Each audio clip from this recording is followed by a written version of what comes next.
Hello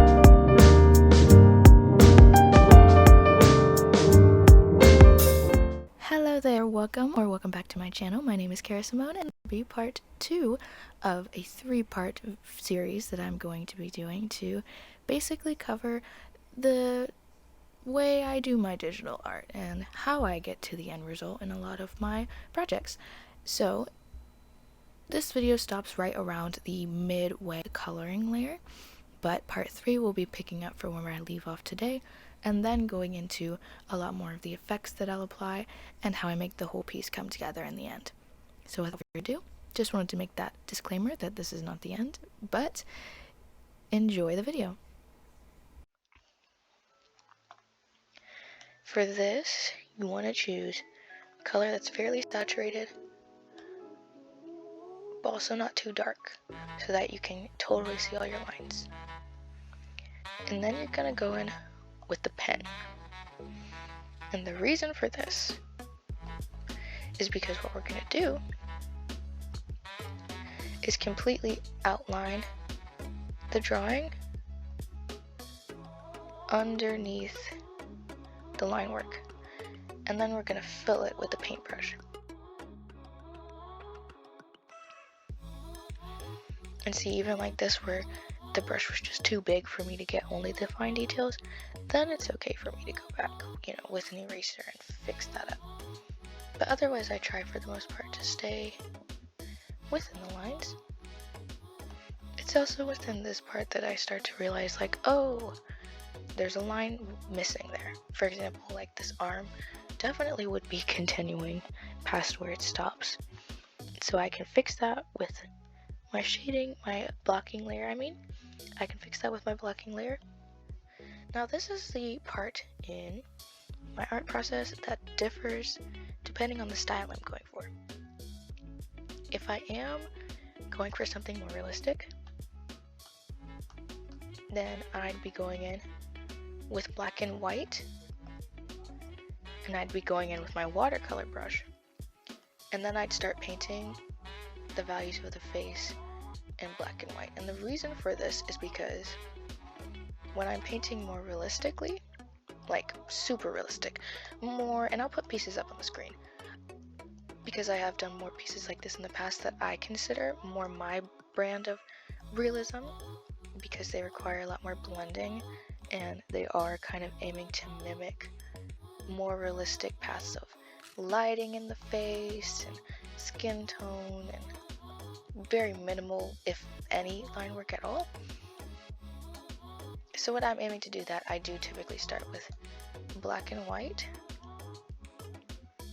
so that I can go in and make the values and weight of the colors as accurate as possible before having to add nuance to it, like saturation and hue and the different pigments of the skin and all of that. This just allows me to go in there and ensure that first and foremost it looks like a realistic human face. And so that would be the next step in my process if I was going for realistic art. Obviously, this is a cartoon, so I'm not going to do that, which means I'll be deleting this layer. And what I do for more cartoony styles is I actually go right in with color. That's because typically when I am doing something more cartoony, oh, this is the wrong layer. That's another thing, always check what layer you're on, because it's very easy to do that, to paint on the wrong layer and then to not realize that you're doing it until it's too late. That's the worst feeling ever. But for cartoons, I like to pick the colors as I'm going because it allows them to be more saturated. That's the only downside of painting in black and white first, is that for the most part, because one feature that firealpaca doesn't have is they don't allow you to set a gradient map, which I would look up because I'm not going to be able to explain what it is to, the best of, compared to like an expert or someone who can show you exactly in a program like Photoshop how it works. But I would say my explanation of it is a gradient map takes your grayscale image, or your image that's, you know, any scale really. It can even have a little bit of color in it. And it reads each individual value on every level of the gradient.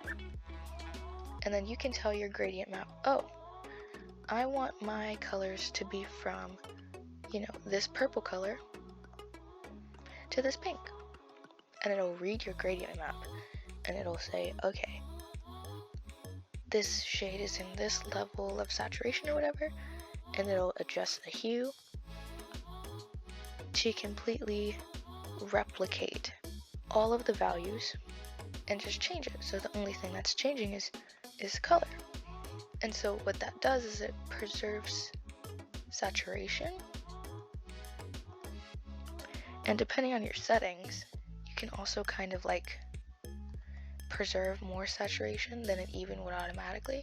And what you get is like these beautiful gradient drawings and that are completely grayscale that can be transformed into full color images. I think if firealpaca had that capability, it'd be even better. But that is a pretty high-powered tool, so it doesn't have that. But it does have a lot of ways for you to color in grayscale drawings. Even in some of my past videos or my past speed paints, you can see that I have been able to color in drawings done fully in grayscale. And it works. You just have to do a lot more work to retain the saturation of the pigments. And so when I'm doing a cartoon, when it's not a lot of detail, to make a long story short, I don't even waste the time going into grayscale. I just go straight into color. So here's my base. And what I like to do first is go in with a blush color as I build up my palette for this piece. Gonna go a little smaller, grab a shadow that is more cool toned, and a good rule of thumb, I think, for shadows is if the skin is warm, go with something cool. And if the skin is cool, maybe try out something warm. And the reason for this, I think, is for the most part it gives a really nice effect. Makes your shadows pop out, and it's a really good and easy way to use color theory to make your drawing really come to life. This is especially true when you're painting with cartoons, because it doesn't have to be entirely realistic, right? So if you've got like someone who's blue with red shadows, it's going to further emphasize maybe any sci-fi elements you have going on. You know, when I think blue and red shadows, I do typically think something sci-fi.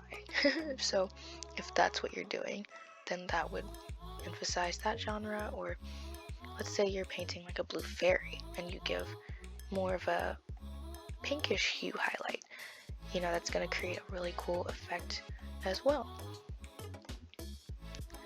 So when you're doing cartoons, sometimes playing with some cool colors for the shadows, namely something that is the opposite of the palette you're using, could add a lot to your piece.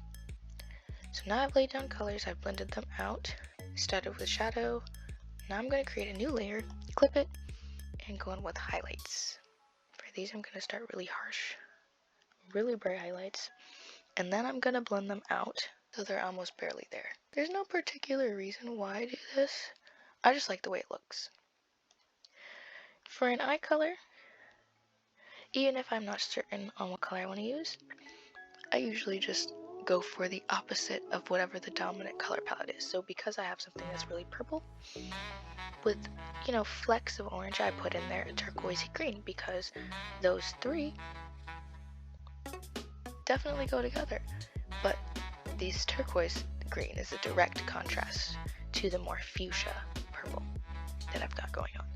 And so even if I don't end up keeping it, I'm going to put it there because it'll keep the eyes looking in a way that stands out from the rest of the image. And then after I do that, I add a new layer, and I go in with the the irises. And this is one thing that, you know, even though I don't necessarily identify myself with having a quote-unquote style, this is one thing I would say I do consistently, is drawing my irises as white bulbs. And that's just because I like the way it looks, honestly. And never really realized when I started doing that. I just have always really liked the way that it looked. Even when I painted, I tended to do that. And I guess you could say that is something that might be quote unquote a part of my style. And I know you might be thinking like, oh, what about the rest of the character? Well, we're getting there. But I do like to go in and basically completely finish the face, so that when I'm working on the rest of the character, I'm just matching the vibes, if that makes sense. Like, color picking from the face when it comes to others' areas of skin, yes, but then also when it comes to like the hair and everything, I know exactly what color palette I would want to work on or work from, because I have this whole face painted out, so I know what colors I want to stay away from. For example, like the hair probably shouldn't be purple. I might go towards something like this turquoise green, simply because I like that contrast in my art, and I've already used quite a bit of purple in the skin. Another reason why I like to completely finish the face is because then I can go back into this line work layer, put it on Protect Alpha, which I don't know if I explicitly said yet, but this checkbox right here is what makes the layer stenciled, if that makes sense. So I've got it on, and now when I color, it won't color outside the lines of the layer. But if I turn that off, it will. And so that Protect Alpha feature is really important, really useful. And the great thing about it is now when you do another layer, if it's just a normal layer, you could just color on top of it, color under it. Same functions. But if I toggle the clipping and then the layer below it has the Protect Alpha on it, that clipping layer will automatically only color within the lines or the values of the layer below it. And so what this ends up being really useful for is coloring, because these are all clipping layers, right? And because I did this whole block of blank purple color, now whenever I color on top, it's gonna color within the confines of that purple. And so I can coloring, shading, doing whatever on the skin, and it's all gonna stay within the character, which is great. And then for line work, the same applies. But if I'm going in and changing the color of the line work, for example, to be something more natural, something that matches with the skin, I can do that. I can color pick straight from the skin, pick a color that, you know, really matches, fill it in. So what we're gonna do next is hair. And in order to do that, we're gonna add a new layer on top of everything and clip it right underneath the line work layer.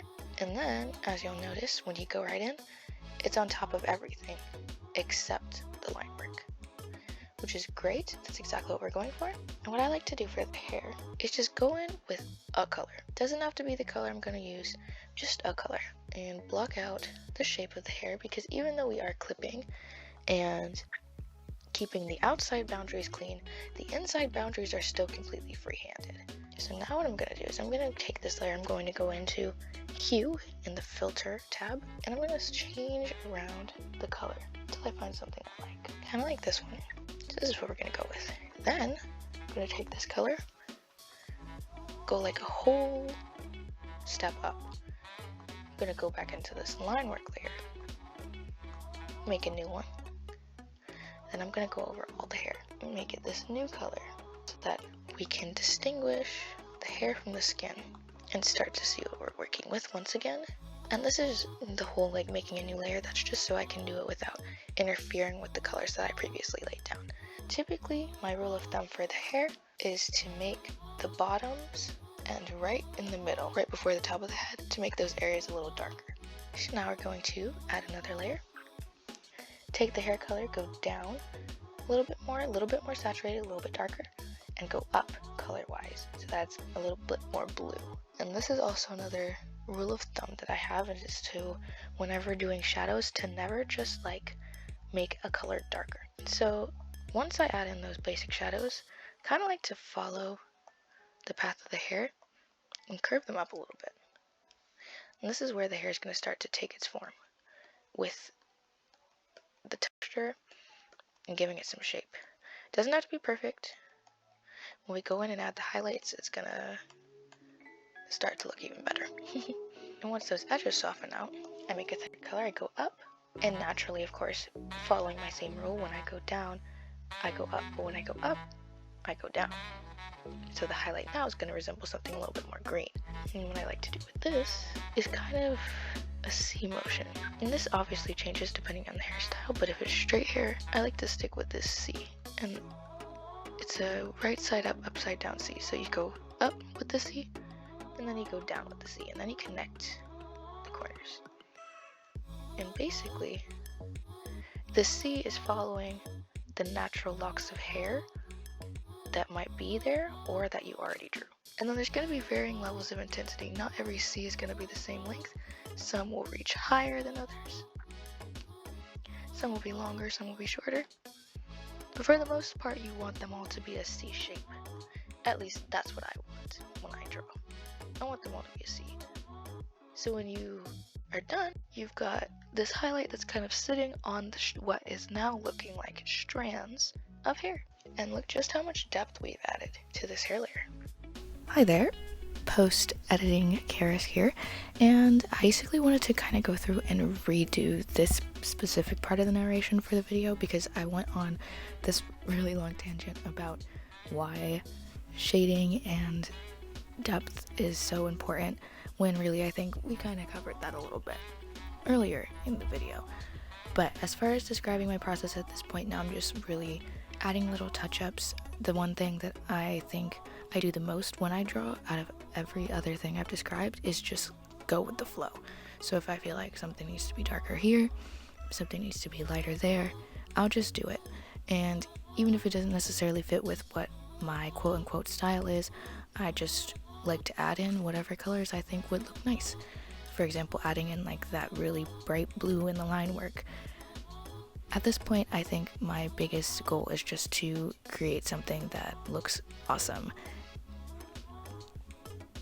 So now at this point in the video, my filming also does stop. Again, this is going to be the end of part 2, because even though the clips are really sped up, at this point I'd been drawing for like 4 hours without stopping.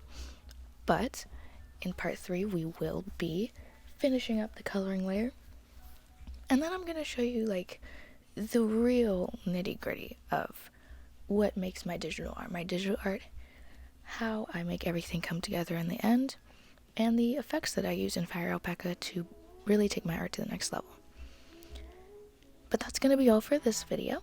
I hope you enjoyed it, and please be sure to leave a comment, a like, and subscribe for not only part 3, but for the rest of my content. Bye for now.